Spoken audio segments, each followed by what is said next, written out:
As a listener of our show, you know just how important it is to be vigilant when you're out for an evening run or walking to your car by yourself, especially if you're a woman. Women are easy targets for predators, but it doesn't have to be that way.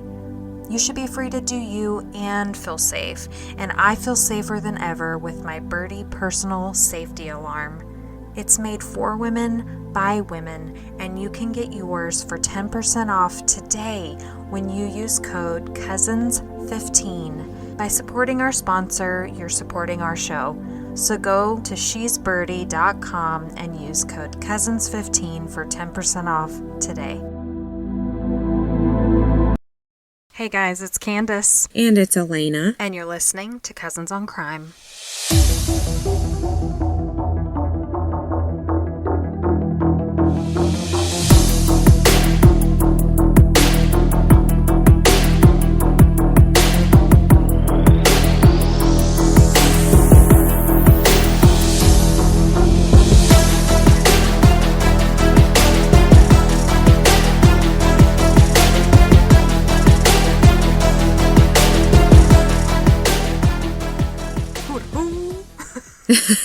I love when you do that.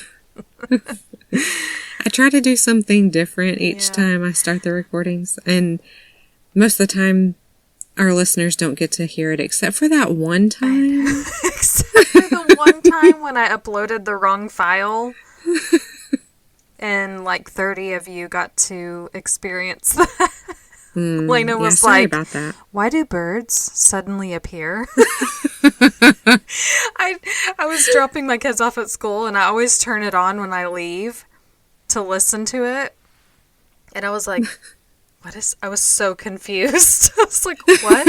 You're like, what am I listening to? So I immediately took it down and then had to repost it. But that was funny because it was the complete unedited garble.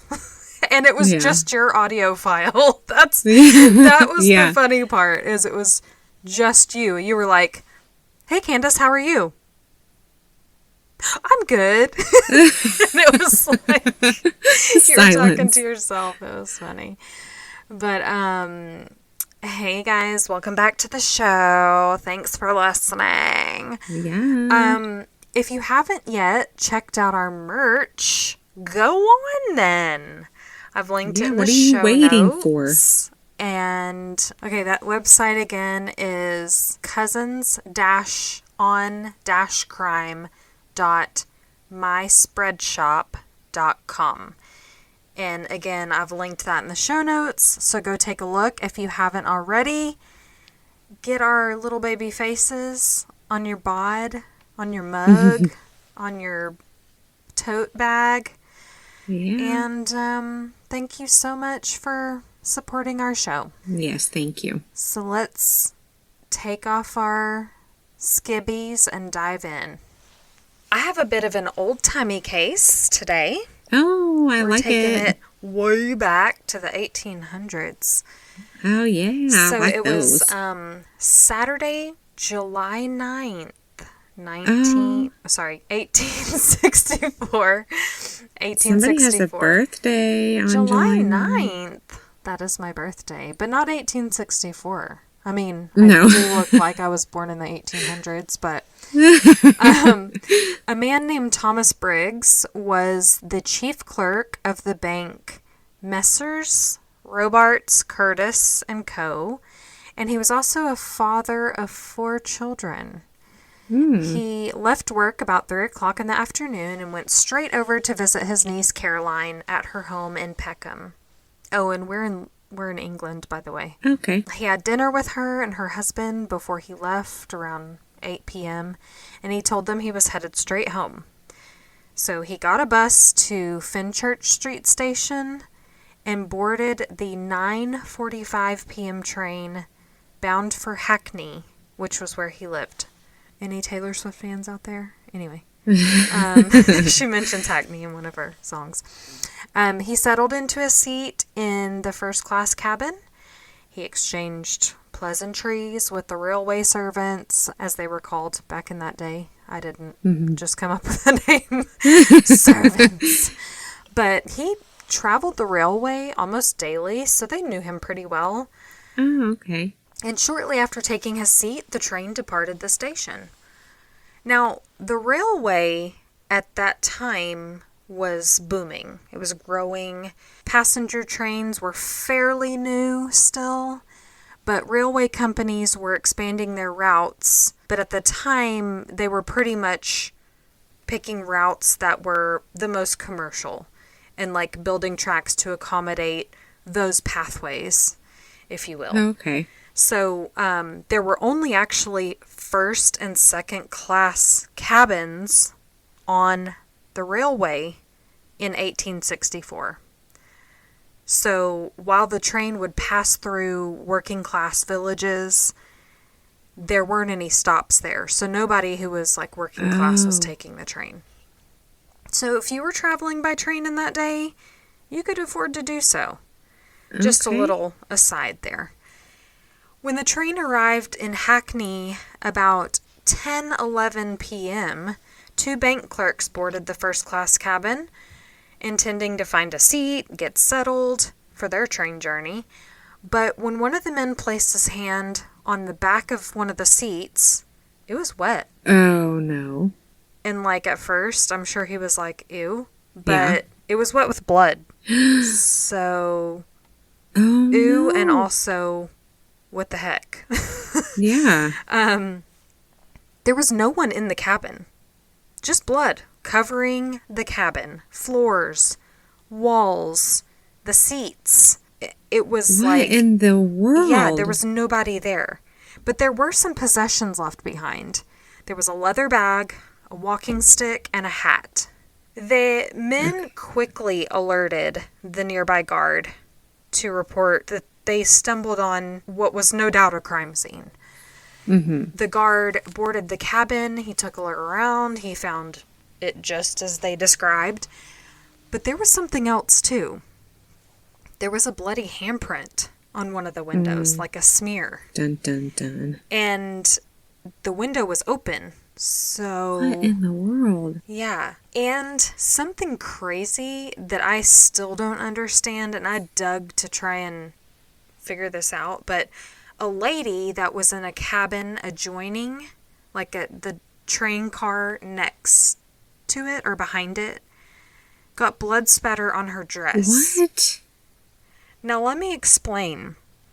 Please There do. were no corridors between these train cars at this time, in this particular time period.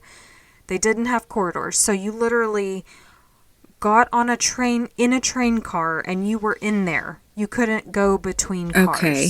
Nowadays, you can start at the front if you want and walk all the way through the back of the train. Yeah. But you couldn't do that back then. So, I don't know how she got blood on her dress. I don't know. I still can't figure that out. But apparently, there was a lady in the train car behind that got blood on her dress. Don't know how. Yeah. It was just reported in a few places. But she didn't report hearing or seeing anything. So that's what's even more weird to me is that... Do you think maybe she didn't notice the blood splatter or spatter until, like, she realized something bad had happened? Like, maybe she just was like, oh, there's blood on my dress. No, yeah, it was definitely after. Okay. So they're still trying to unravel this mystery. A couple hours later, Alfred Eakin, I think that's how you say it, he was a conductor driving an empty train back to another station to kind of, I guess, park it for the night.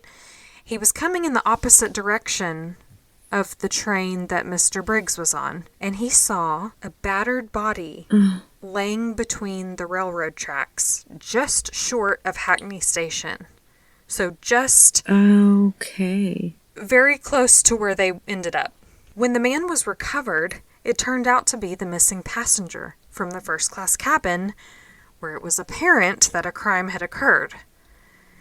They were able to identify Thomas Briggs from the letters that he had in his coat pocket. Oh. He was unconscious, but he was still breathing, so they were really hopeful. Wow. Now, Thomas Briggs was taken to a nearby pub to get him out of the elements, so that they could call a doctor to meet them there. But sadly, it was too late. His injuries were very severe, and he ended up dying the following day at home. The man was beaten so badly that his left ear was missing, and an autopsy revealed his death was caused by a skull fracture that had actually pressed his skull into his brain. Oh, jeez. He had defensive wounds on him, on his lower arms, his knuckles, his hands. So they believed he fought the good fight, sounds like it. Really fought. But when police spoke with Mr. Briggs' family to get an idea of any, potential enemies he may have had, there was none they could speak of. They were a little confused, though, when Thomas's items were shown to them, because they recognized the bag and the cane, but they did not recognize the hat. Oh. They were like, that's not his for sure. It was referred to what was called a beaver hat, and it was much cheaper than the silk top hat that Mr. Thomas Briggs wore. Oh. Which was not present in the cabin. Oh. So, where was his hat, and whose hat was this? Perhaps it belonged to the killer. Yeah. They did tell police, however, that there were items missing from Thomas. One in particular was a pocket watch on a gold chain. They're like, yeah, he always carried that, and it's not here. Oh. So, railway robberies and assaults were actually common during this time. Train cars, like I said, they didn't have connecting corridors. So you would be alone in your cabin until you arrived at your destination. Mm-hmm. These cabin loners, they were the most targeted. So if you were in there by yourself, someone might hop on, rob you, and then hop off the train. Gotcha. Because nobody could come to your aid. No one... Right. And, here we see that nobody even heard this crime occur. And even though these crimes were occurring on the train, this was actually the very first murder to happen on the train. Oh. And British citizens were terrified. A book titled Mr. Briggs' Hat, A Sensational Account of Britain's First Railway Murder, compared the reaction of this murder as being similar to the terrorist attacks in New York and London. People just did not feel safe anymore. Wow. That's how big of a deal it was. That's sad. The papers were buzzing too, and the headline of the murder finally replaced the front page news about the Civil War going on in America. That was, that was the big news. Okay. That was always being reported on. One paper referred to this incident as, it said, if such a murder could happen in first class, then anyone could be slain in our pew at church. Oh.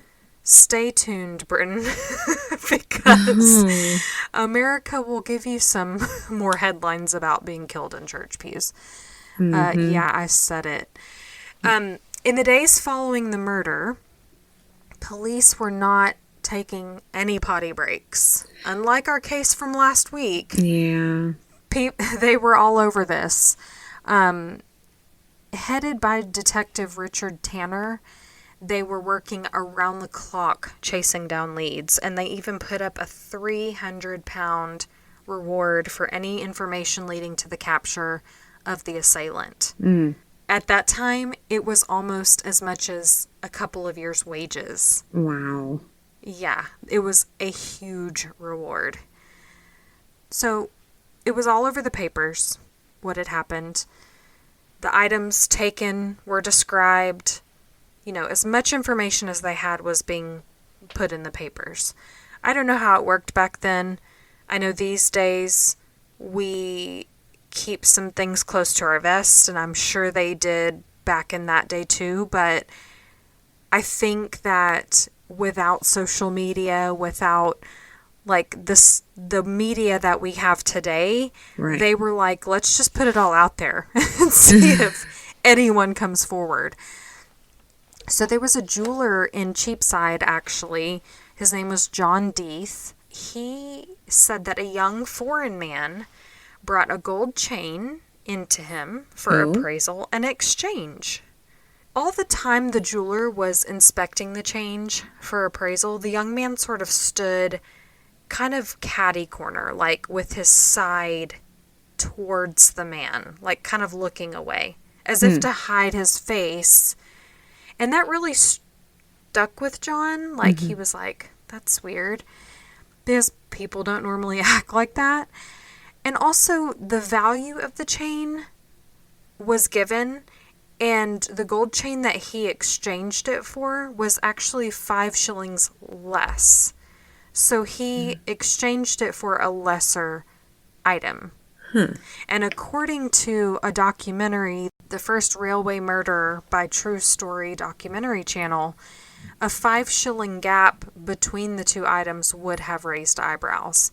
So coupled with the man's behavior, plus the 5 shilling difference, you know, this incident really stuck with the jeweler. Right. Now, the exchange was made, and John Deeth put the new chain that the guy was taking into a box and gave it to him, and he was on his way.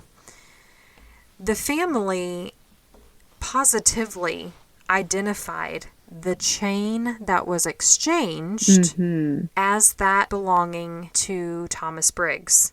Someone else came forward too. A cab driver named Jonathan Matthews came forward to say that he read of that black beaver hat found at the crime scene, and he's like, oh, I know who that belongs to.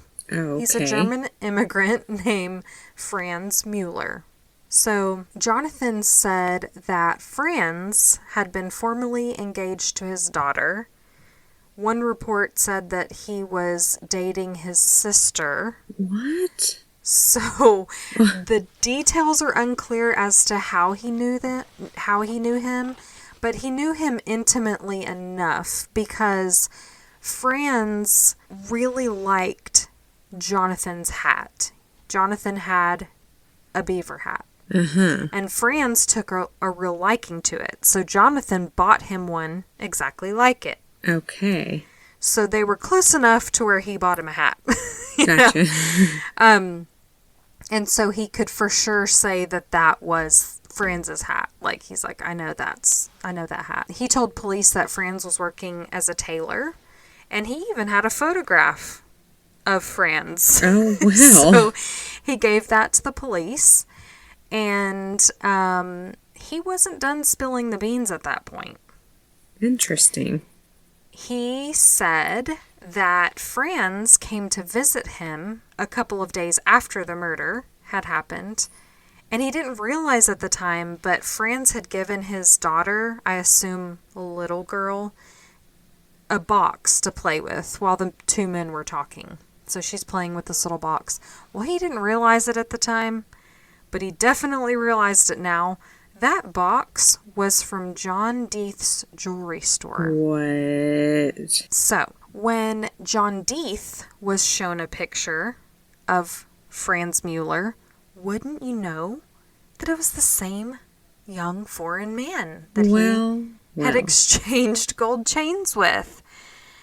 And when trying to locate Franz, they questioned his landlady, and she said, yeah, I mean, I saw him the Monday following the crime, and he, didn't say much, but I did notice that he had this shiny new gold chain that looked a lot like the victim's chain that was described in the papers. And for all this information given, Mr. Matthews collected that reward money because that was the link that gave investigator Tanner his big break in this case. And it was at that time, with all the evidence taken together, may have been circumstantial. Wow. Okay, they didn't have fingerprints, blood evidence, none of that. a warrant was signed for Franz Mueller's arrest. But Detective Tanner's heart would sink when he learned the reason why Franz went to Jonathan's home that night. He went there to say goodbye because he was leaving for America. Okay. So he was on the run. And he tracked Franz's trail. Franz's? I mean, that's makes me feel weird saying that. Franz's. His trail all the way to the London docks, where they learned that Franz had left on the Victoria, a sailing ship bound for New York. Oh, he's getting away. Yep. And in those days, you could actually get a cheap ticket on a passenger ship like that because it was really close quarters. It was cramped. It was not comfortable. People were making their own food. And it often took weeks to make the journey. Ugh. It was no cruise ship. Yeah. But according to Franz's friends, he had been saying for a while that he was going to go to America and get a job, and he was talking about all this money that he was going to make. And so it didn't raise any alarm bells when he left. They weren't like, oh, he just up and went to America, because he had been saying for a while, even before the crime was committed, that he was going to America. Gotcha. So on July 20th, Detective Tanner took a train to London, and then he hopped on a steamer headed to New York so that he would arrive before Franz. The steamers were much faster than the passenger ships. Good thinking. Yes. And he actually arrived in New York 3 weeks ahead of Franz. What? Wow. Yes. So even though Franz had left before and he was already on his way, he beat him there. And that was a big deal because if Franz would have arrived first, he could have easily disappeared. I mean, America is so much bigger than Britain. He would have been able to perhaps change his name and maybe even join the military because the Civil War was going on at the time. They needed men to fight, and he could have enrolled. You know, he could have done anything. Once in New York, Detective Tanner and his entourage needed to be careful because an Englishman in America, while the Civil War was going on, was... Britain had declared neutrality when it came to the Civil War. President Lincoln had written to Queen Victoria ordering that Britain block southern ports, and she was like, "I'll do no such thing, darling." So the northern states were like, "How dare you?" You know? And that's why Detective Tanner's presence in New York wasn't really appreciated. Especially when he rolled up in there saying, "Yeah, I'm waiting for a guy to dock so that I can arrest him and take him back." And they were like, whoa, whoa, whoa, whoa, whoa, whoa, whoa, whoa. That's not, we string people up here. That's not how we do it. Oh, man. Well, they string people up in Britain too, so. Finally, the passenger ship that held Franz Mueller arrived in the port, and when Franz walked off the vessel, he was promptly confronted by Detective Tanner and a bunch of riled up Americans because Detective Tanner had been there for a few weeks and they knew what was going on. And so people were shouting, "Welcome to America, murderer!" What? Mueller the murderer. So people were mad. Oh, I wish I was a fly on the wall, like when he, like, to see his face. Oh, no. Well, there was no extradition treaty between Britain and New York State back then. So there was this whole controversy, like I said, about what would happen once Franz got to New York. Who would be doing the arresting? Who would be questioning him? Who would be detaining him? And ultimately they agreed that the U.S. Marshal would arrest Franz. So that's what happened. And they waited and waited for the Victoria to arrive. And day by day, they thought, oh no, maybe his ship has arrived. And because due to the rough seas, it took the Victoria nearly 6 weeks. Wow. From the time it left England to arrive in New York. 6 weeks. How miserable. So, like I said, he had arrived 3 weeks ahead of him. So each day that went by, he was like, oh man. Yeah, is today the day? I know. So, to no one's surprise, Franz had Thomas Briggs's watch and hat. But to everyone's surprise, however, he was pretty chill when he was taken into custody. He was just like, okay. Franz seemed surprised to be arrested, but he didn't say much at the time. He was just, The captain of the ship even remarked how relaxed he was on the journey to America. He said he read Dickens, he gambled, he even lost a bet for how much sausage he could eat. I don't know the details on that bet, but it sounds terrible. And the captain said he would have never thought that this guy was like on the run for murder, because Franz didn't act like he was just worried about anything. Guy. And he was probably like, I got away with it. I'm on a, I'm going to step into New York and blend in. Yeah, ain't no thing. Detective Tanner couldn't just take Franz back to Britain because, like I said, he was arrested by New York State. So they had to have a hearing and hear all the evidence. Like, basically, they had to have 2 trials. So this hearing was to prove to America this guy needs to come back to England to stand trial for murder. So they had to present all the evidence that they did have.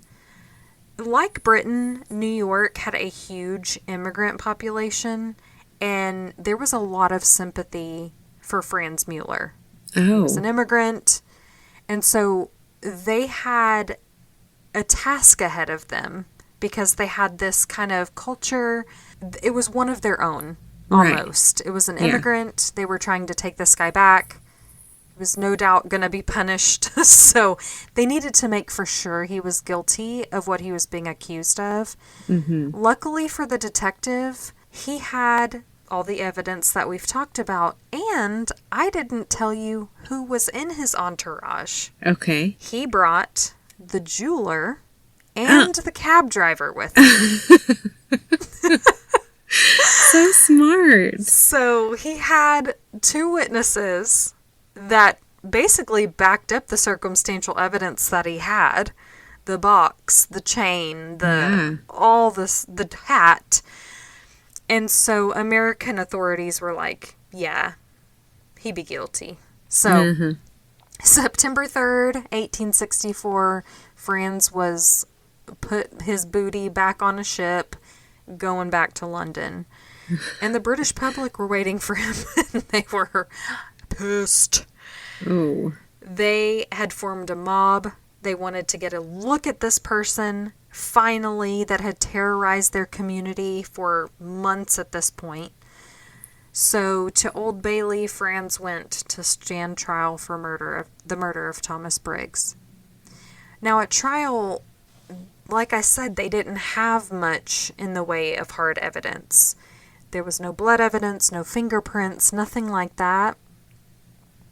Franz stayed pretty quiet, even still during his trial, and maintained his innocence the whole way through. He said, I was at a brothel the night of the murder. I wasn't on a train. Couldn't have been me. I was having the time of my life.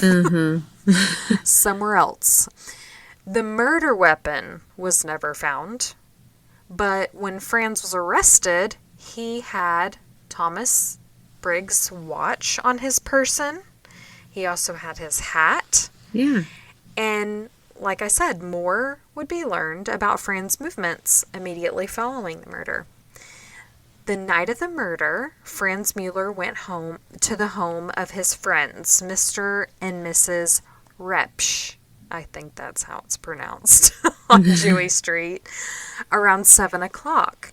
Now, Elizabeth Repsch said she often took Franz's hat when he would come in the door, and she took his hat that night and she kind of looked at it strange, like she had never seen a hat lined that way before. Oh. You see, it was a top hat that was modified.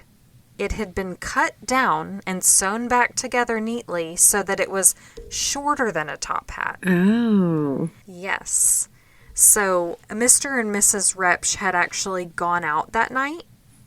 Franz stayed at their home with a guy named Hoffa. Don't know much about this guy, but basically Hoffa saw the items, the watch, the chain, and he also corroborated that information.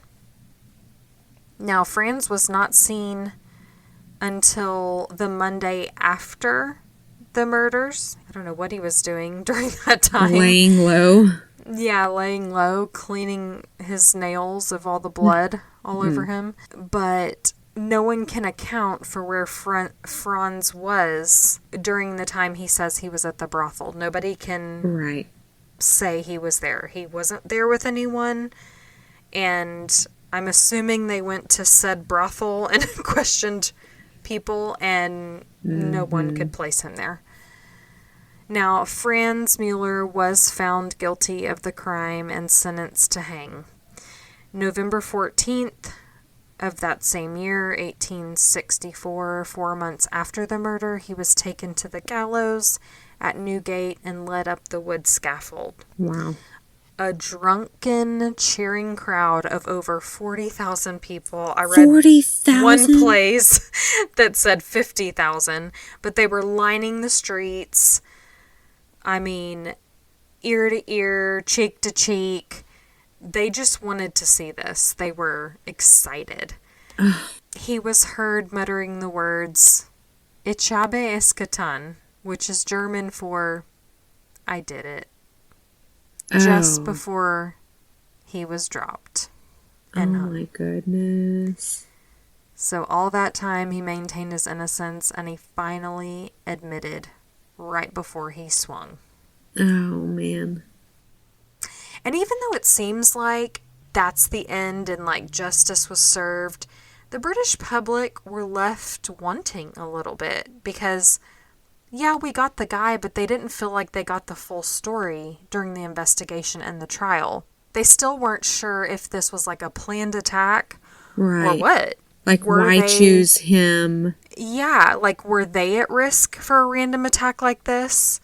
Kate Colquhoun, the historian that wrote that book that I mentioned earlier, says that she believes that it was likely a robbery gone wrong, and that Franz didn't realize that he had killed Thomas Briggs. I mean, I'm not a physicist by any means, but if I threw someone from a train, I would assume that they're dead. That's just me, okay? Yeah. But I will say that I happen to agree a little bit with the Brits on this one because why did Franz Mueller kill Thomas Briggs? Yeah. He had no criminal history to speak of, like we find out. And his friends and acquaintances remembered him as being like very ambitious, a bit grandiose at times, but he was always trying to be like more fashionable, modify his clothing so that he looked better, more on trend, and even like set new trends. Oh, okay. He was polite, respectful, so it's just wild that he would have done something like this. He had never been in trouble for robbery before. And so he just decides to rob someone and it goes wrong, and then he throws the guy from a train. It just seems like a huge leap. It does. I mean, but if Thomas Briggs had the look that Franz wanted, and he's like, "Oh, I like that. I like that. I like your hat. Yeah. I'm going to take it." And, Yeah. I mean, that's motive enough, I think, but to not have any, like, he already plans to leave for America. So maybe he's thinking, I'll just murder this guy and then get the heck out of here. You're right. It is a far... Maybe it was something even more simple that he thought, you know, that guy looks rich because he was well off. Thomas Briggs was wealthy. Maybe he thought, I'll get just enough for my ticket to America. Right. Because I think back in that day it was like £4 or something crazy to get on the passenger ship to get to America. So maybe he thought, if I just take that guy's hat or take his gold watch or something, I'll get enough money to go. And then Thomas Briggs beat the crap out of him. You know, like, because he had all these knuckle wounds. And so maybe he just fought. And Franz felt like he had to defend himself then. Yes, like, or else he was going to be... Yeah. And he thought, oh, this is not going the simple way that my simple mind thought it might go. Right. It's just wild. I mean, to go from 0 to 60, you know? Right. But shortly after Franz's execution, public hangings were actually banned, which I found interesting. It was deemed too gruesome to just be right out in the open like that in the streets, you know. You see movies of all these people, like, they're like, hang him. And I'm like, I don't think I would be one of those people standing there watching someone die like that. Yeah, because sometimes their necks wouldn't break like they were supposed to when they were being dropped, and they would dangle there for minutes until they strangled themselves. See, I couldn't do it. I wouldn't do it. It is gruesome. So just imagine you're walking down the high street to go buy a pair of shoes and there's a hanging in the square. I mean, that is... And kids, for the kids to see. Exactly. Yeah. And the crowds got too rowdy. Like, that crowd for him was very rowdy. I mean, people were very angry. So they started conducting the hangings behind the walls of the prison. Yeah. Another change that was implemented was that many railway companies installed like a little safety window in the cars on the adjoining sides, so you could see through into the next car. And they actually called these windows Mueller's lights.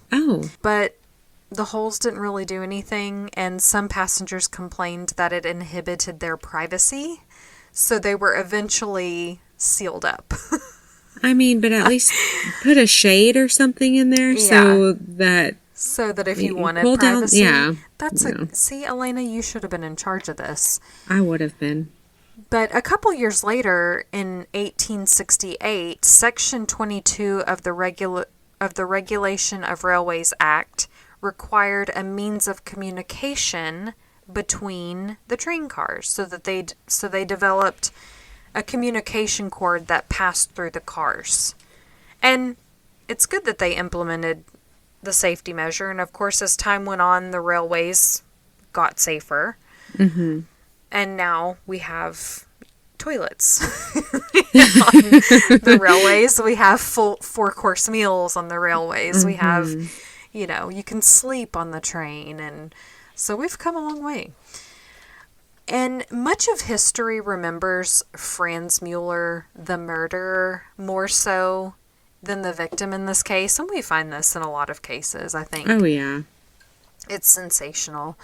The porthole windows being named Mueller's lights, and the modification that Franz made to Thomas Briggs' hat actually became fashionable for a while. What? Yes, it was like a trend. And actually... If you think about a shortened top hat, you could probably still find some of those these days. That seems very trendy. But what we should remember is that a very successful, respectful man, a father, was beaten and thrown from a moving train. For what? And he suffered greatly.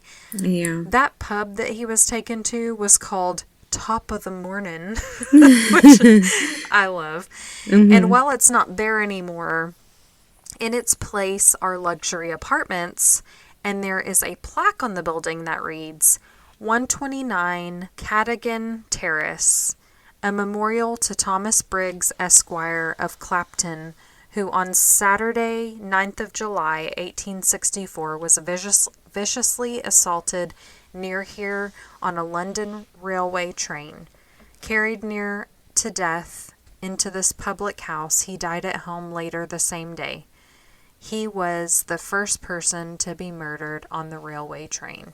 Wow, I love that. So, a little memorial to him. And I like that because that building where the pub was at, it actually changed to a different pub over the years, and then it was knocked down and luxury apartments were built in its place, but they still kept the plaque. So I thought that was great and a great place to end the story. So rest in peace, Thomas. Wow. I hope he haunts those apartments. You should go visit there next time you... I know. Yes, I should. Yeah. All right, guys. This was great. Let's do it again sometime. Let's do it. See you next Bye, time. y'all. Bye. Well, thank you for listening to Cousins on Crime. If you're enjoying our podcast, please leave us a 5-star rating so that other true crime fans can find us. If you have any case suggestions or just want to say hey, email us at cousinsoncrime@gmail.com. And be sure to follow us on Instagram, where we post case photos and information at Cousins on Crime Podcast.